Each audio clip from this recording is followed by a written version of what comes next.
If you are what you say you are, a superstar. Welcome to Wednesday, another midweek motivation from Roger Love of Roger Love Speaks. Time out. Yo, I know you see me in my ref attire because I'm telling you right now, you need to take a time out. You got this going on, you got that going on, you got this going on, you got that going on, you got this flying, you got that flying. Time out. Sometimes we need to take a time out in our lives. It's just like a basketball game. When you're out there, you're playing, you get down by 20 and things are out of control, guess what the coach is going to do? Give me a timeout. I need a time out. Time out. Take time out. What happens during that timeout? During that timeout, allows you to catch your breath, allows you to catch a second wind, because sometimes we become tired and we're doing too much, we become careless. And carelessness can cost us dollars, it can cost us a game if it's the game, but it can sometimes almost cost us a lot of things, even our livelihood, if we don't take time out to regroup, to refocus, to get ourselves ready to go. You know, one thing, if you've got a lot going on, just take time out. I know I have a lot going on, but sometimes I have to take time out. I don't care if it's 10 minutes or if it's 20 minutes, you gotta take time out for you, for yourself, for your soul, to get yourself ready, because if you're just going and got so much going on, eventually you're gonna break down. Eventually you're gonna fall behind on things. Take time and take time out. What I mean by that is you want to be at your sharpest all the time. You want to be rested and ready to go. And sometime during that time out, it allows you to regroup, to draw up some plans, get yourself to go. Here's one thing I want you to do. In the mornings, take this challenge. If you do it for 1 week, meditate, pray, take 5 minutes, then build it up to 10 minutes. But get yourself ready to go. Think about what you need to do, how you're gonna get there, and get yourself mentally ready to go.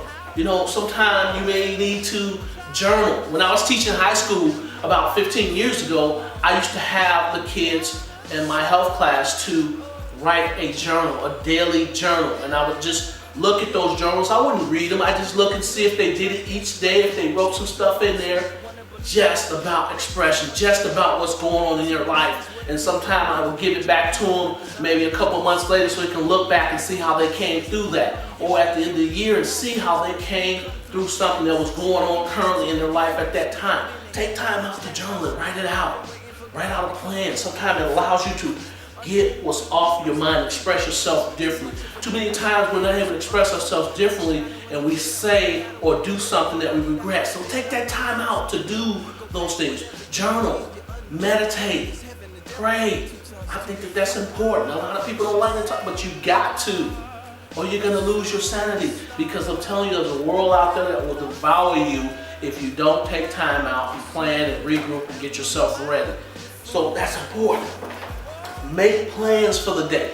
As you're journaling, write down things. What are your plans? How are you gonna get there? What you're gonna do? Where you're gonna be at? You can put a timestamp on it if you need to. Even if you fall behind, at least you know you got a timestamp on. You got things going. It's easy to do. We got our smartphones. We got all kinds of stuff that we can put it in that puts a timestamp on, that allows us to write things down so that they're reminders, because sometimes we can forget when we get to rushing. So write them out. You know, place reminders on your mirror.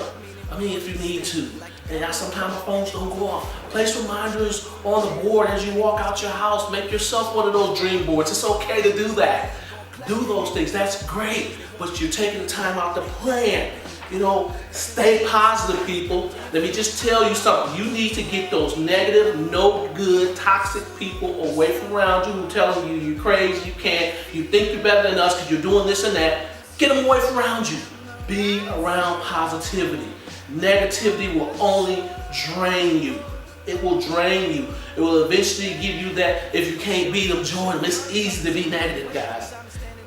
And it's easy to be positive, but it's hard to stay positive and remain positive. Positive things you need to keep in your life and keep around you. People who are encouraging you, people who, you know, sometimes want to help you get to your vision. I want to help you get to that. Let me tell you right now, if you take time out, take a breather to regroup, because the game is running a little bit fast for you, you're going to be okay.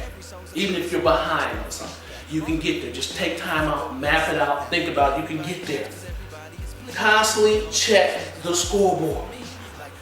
I talked about this in the last segment. What I mean by that is you know where you're at, what's the score, what you're doing, where are you at right now? Are you ahead? Are you behind? Are you even? Whatever. Where are you at with that particular time or process that you're going through to get to your success? Or on your job, where you at? In your life, where you at? Check the scoreboard. Sometimes you have to compare yourself to your competition. Don't compare yourself to others, to the Joneses and trying to keep up with them, but let yourself know that here's where I want to get. Here's the benchmark. And follow that benchmark, but know the score of where you're at in your life. That's important. Look at the scoreboard. How much time is left? Where do you need to go? Did you put a timestamp on? Are you getting there to it? You know, remind yourself, never settle for less. Too many people settle for second place. Nobody remembers 2 years ago who lost in the Super Bowl. I don't. And I'm usually pretty good about that. Second is forgotten. Don't settle for second place. Don't settle for less. If you want that first thing that you want, go get it. But you gotta take the time out to plan. So never settle for less. Have that I will get there attitude. When you take time out, you know that you got a place to go, you've set a time frame, go get it. Go get it. But understand it's gonna take some time to get there. You know, after you take that time out to plan, to regroup, you get back in the game, you're refreshed. Think about when you take that power nap. Think about when you go to sleep at night, you're tired, you get up the next day, you've taken time out for rest. Think about when you take that time out, you know you need to eat, you eat some food, and you get refreshed. Think about when you're thirsty and you need to get a drink of water. It refreshes you, it revitalizes you. You begin to be re-energized, ready to go, souped up, and focused on the task that you were doing. It's okay to take a break. It's okay to take a time out every now and again, people. It is perfectly okay, but I'm just reminding you again, you need to take a time out if you're falling behind the game. Take a time out. It's okay to do that. It's perfectly okay. Sometimes we have to do that. What are vacations for? Taking time out to relax and regroup. Taking time out to get yourself focused on your task and back in the game. I'm Roger Love for another segment of Roger Love Speaks. Don't be afraid to take time out and feel like that you're going to fall behind anymore. It's perfectly okay to pull into the pit stop and take a time out and change your tires and get a better tread and get back on the road to success. I'll see you in a week. Don't be good, be great. I'm out. Peace.